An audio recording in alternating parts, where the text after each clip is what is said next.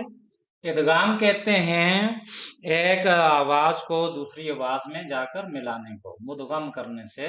ادغام کے 6 حروف ہیں، یا، را، میم، لام، واو اور نون، اور انہیں حروف یرملون کہا جاتا ہے۔ ان کا مجموعہ قرآن نے یرملون بنایا ہوا ہے۔ اگر نون ساکن یا تنوین کے بعد حروف ینمو یعنی 4 یا، نون، میم اور واو، ان میں سے کوئی حرف آ جائے تو غنہ کریں گے۔ ادغام میں ان کے 6 حروف جو ہیں ان میں سے 4 حروف کے اوپر غنہ ہوتا ہے، اور 2 حروف یعنی کہ را اور لام کے اوپر غنہ نہیں ہوتا۔ تو یرملون کے 4 حروف یعنی ینمو، یا، نون، میم، واو، یہ مجموعہ یاد رکھ لیں، آسانی ہوگی۔ یہ جب آئیں گے تو ادغام غنہ کے ساتھ ہوگا، یعنی ادغام مع الغنہ، اور را اور لام کے اوپر ادغام بلا غنہ ہوگا۔ دیکھیں فَمَن يَعْمَلْ مِن نَصِيرٍ،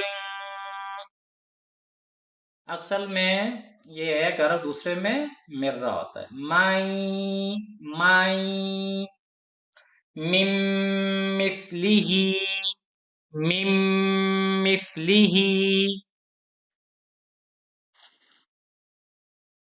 مِن وَالٍ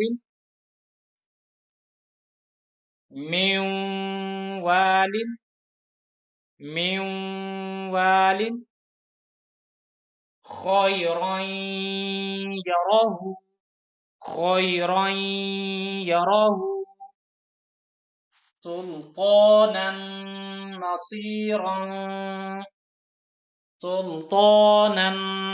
نَصِيرًا خَيْرٌ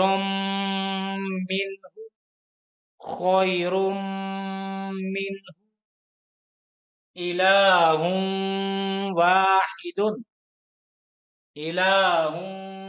واحد۔ یہ را اور لام جب آ جاتے ہیں تو غنہ نہیں ہوگا، یعنی نون ساکن اور تنوین کے بعد را اور لام اگر آئیں یرملون کے روح میں سے تو غنہ نہیں ہو، جیسا مر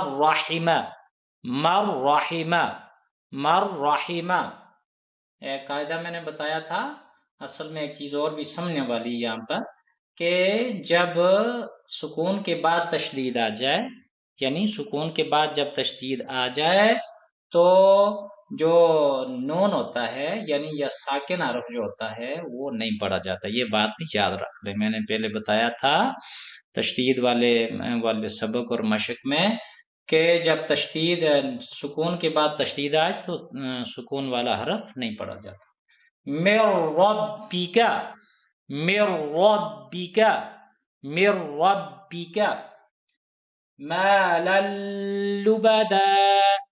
مَا لَبَدًا، وقت کریں گے تو 2 زبر الف میں بدل جائے۔ فَعَّالٌ لِمَا، اس کے بعد اقلاب ہے۔ اقلاب کسے کہتے ہیں؟ نون ساکن یا تنوین کے بعد با ہے تو نون ساکن یا تنوین کو میم سے بدل کر غنہ کے ساتھ پڑھنے کو اقلاب کہا جاتا ہے۔ ٹھیک ہے جی، پھر دیکھ لیں نون ساکن یا تنوین کے بعد اگر با آئے تو نون ساکن یا تنوین کو میم سے بدل کر غنہ کے ساتھ پڑھنے کو اقلاب کہا جاتا ہے۔ قرآن پاک میں آپ دیکھیے گا کہ نون ساکن اور تنوین کے اوپر بہت ساری جگہوں کے اوپر آپ کو یہ چھوٹی سی میم نظر آتی ہے، تو یہ اقلاب ہوتا ہے اور اس کو غنہ کے ساتھ پڑھتے ہیں۔ من بعد من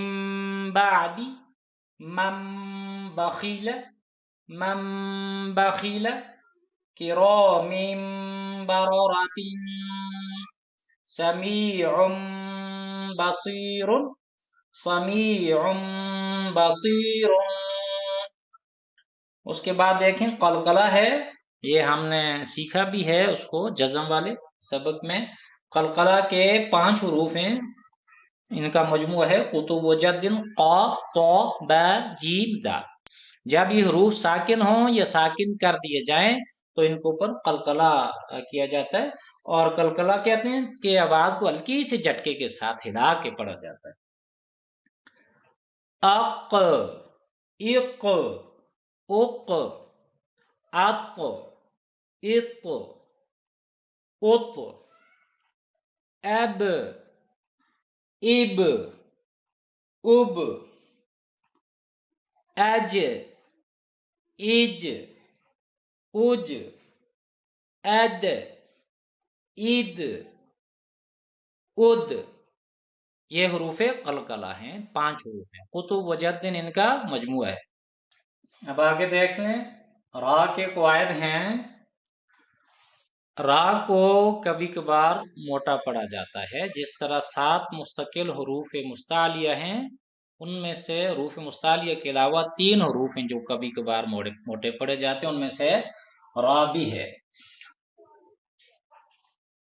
را کے اوپر جب زبر یا پیش ہو، 1 زبر حرف کے 2 زبر 2 پیش، اگر یہ کوئی ایک ان میں سے آئے را کو موٹا پڑا جاتا ہے، جیسے انشر یخرج خیر، یہ را کے اوپر دیکھیں پیش ہے، ڈبل پیش ہے، تنوین۔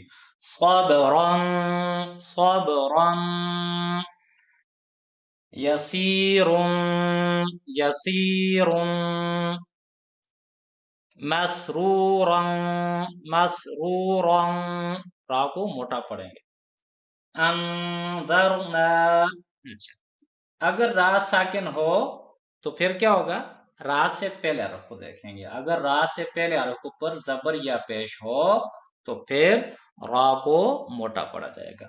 انذرنا انظرنا، قرآن، دیکھیں را قاف کیونکہ اس سے پہلے حرف کو موٹا بھی ہے اور پیش ہے، اس لیے قرآن قرآن، ترحق ترحق بردا بردا، یہاں را موٹی، فرغب فرغب، تو یہاں پر یا کو موٹا کیا جائے گا۔ را کے 2 بڑے قواعد ہیں، یعنی را کے اوپر زبر یا پیش آ جائے تو را کو موٹا پڑا جاتا ہے، زبر یا پیش کی کوئی بھی قسم۔ اسی طرح اگر را ساکن ہو تو اس سے پہلے حرف کو دیکھیں گے، اگر اس سے پہلے والے حرف کے اوپر زبر یا پیش ہو تو را کو موٹا پڑا جائے گا۔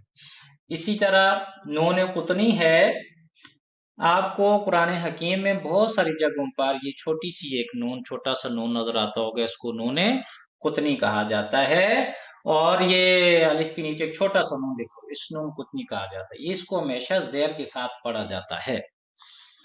وجہ اصل میں یہ ہوتی ہے کہ یہاں پر دراصل نون قطنی ساکن ہوتا ہے، یہ تنوین میں آ جاتا ہے، یا آخر میں جب نون ساکن ہو اس میں اس کو پڑھا جاتا ہے، تو تنوین میں نون ساکن ہوتا ہے، جیسے خیرن الوصیۃ، اصل میں یہ خیرن تھا، تو جو نون اس میں تنوین میں جو نون ہوتا ہے وہ بھی ساکن ہوتا ہے۔ تو عربی کا قاعدہ ہے کہ 2 ساکن مل نہیں سکتے، جب ان کو ملایا جاتا ہے تو جو پہلے والا ساکن ہوتا ہے اس کے نیچے زیر لگائی جاتی ہے، لہٰذا یہ خیرن تھا، اس سے تبدیل ہو کے خیرن الوصیۃ، یہ جو نون ہے اس کو زیر دی گئی، خیرن الوصیۃ لمزتی الذی۔ اب اگر یہاں پر ہم اس کو پر وقف کریں گے تو پھر تو یہ اللہ بھی پڑھا جائے گا، لیکن اگر یہاں پر وقف نہیں کریں گے، ملا کے پڑھیں گے تو پھر لمزاتی الذی پڑھا جائے گا، اصل میں لمزاتین تھا۔ عادن الاولی، عادن تھا، آگے جب ملایا گیا تو یہ نون ساکن کے نیچے زیر ڈالی گئی تو عادن الاولی بن گیا۔